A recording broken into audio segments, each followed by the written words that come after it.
My husband ate my dog bone soup. My sweet grandmother brought over a Tupperware of soup. I ate half. It was meh. Then it sat for a week in the fridge. I was running late to meet my friends, so I didn't have time to dine with my husband. I reminded him about the soup and that my grandmother would ask how he liked it, so he should have it before it went bad. When I got home, I asked if he'd finally eaten it. He said he had the whole thing, but it was really gross. I agreed the soup wasn't my favorite, and I suggested he finish it sooner next time. When I opened the fridge to make lunch today, the soup was still there. I got frustrated and asked my husband why he'd lie about finishing it. He insisted he had, so I pulled the soup out and confronted his lie. Wait, that's the soup? Then what did I eat? It turns out my husband finished off bone broth that I made for my dog with leftovers from Thanksgiving that I forgot to throw out months ago. Needless to say, he'd wish that I tossed the broth back in December, or at least had some time to warm up dinner last night. I just assumed that my husband could tell the difference between forgotten months-old leftovers and my grandmother's cooking, and that he'd stop eating once he realized his mistake. My bad. Next story. I accidentally got sexual with my dentist. Again. I can never go back to my new dentist after 2 visits because I'm an idiot.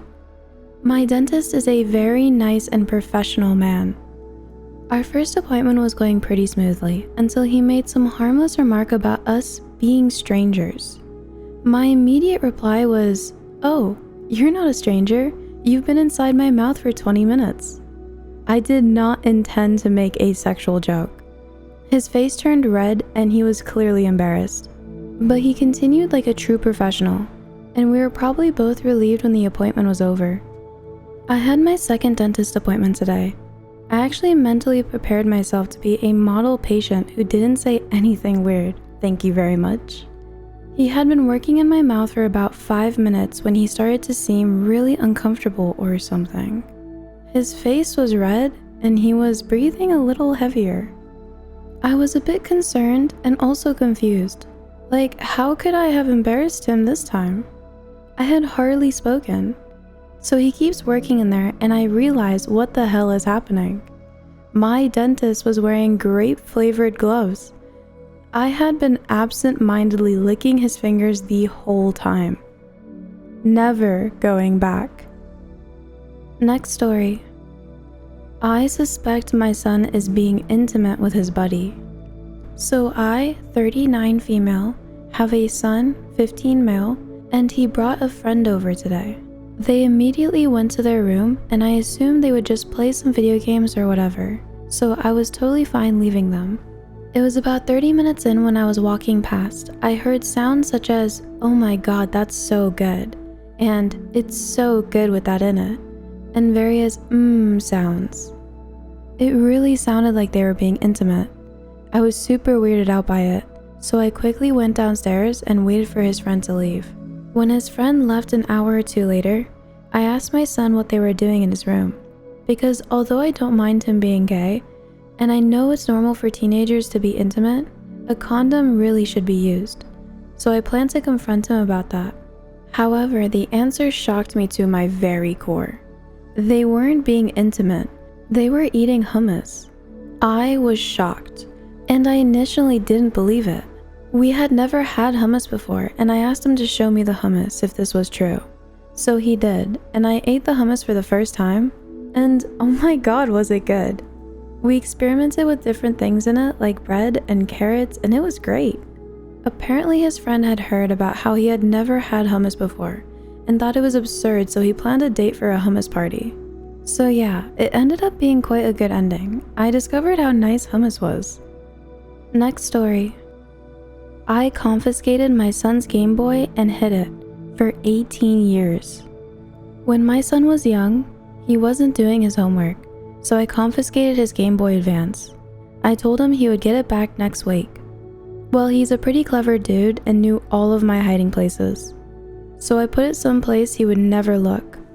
Unfortunately, I suffered a traumatic brain injury a few years earlier, and I sometimes forget stuff. So when he did his homework and asked for it back after a week, I couldn't find it. Ugh. I looked everywhere. Even while we moved house, I still couldn't find it.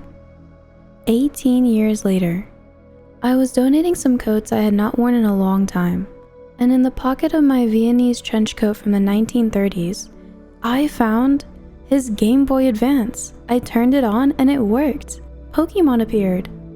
I put fresh batteries into it and handed it to my 28-year-old son, who proceeded to laugh for a good 5 minutes. He played it for a few hours, then proceeded to tell my wife and others how silly I was. Next story.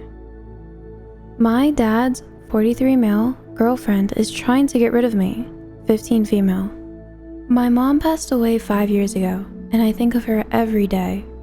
My dad went through a really bad depression, and I had to take care of myself basically. During the Christmas holidays, my dad told me that he had been seeing someone for a while. I noticed that he was happier, and I guess I was happy for him. I didn't want him to be lonely forever, but I did feel like my mom was being erased completely. He never wanted to talk about her, and he got rid of all the pictures with her in them. He said that his girlfriend will be spending Christmas with us, and then moving in. I wasn't happy at all. I don't even know her, but I didn't say anything. Usually on Christmas, my dad and I put up a star on the tree and watch The Grinch.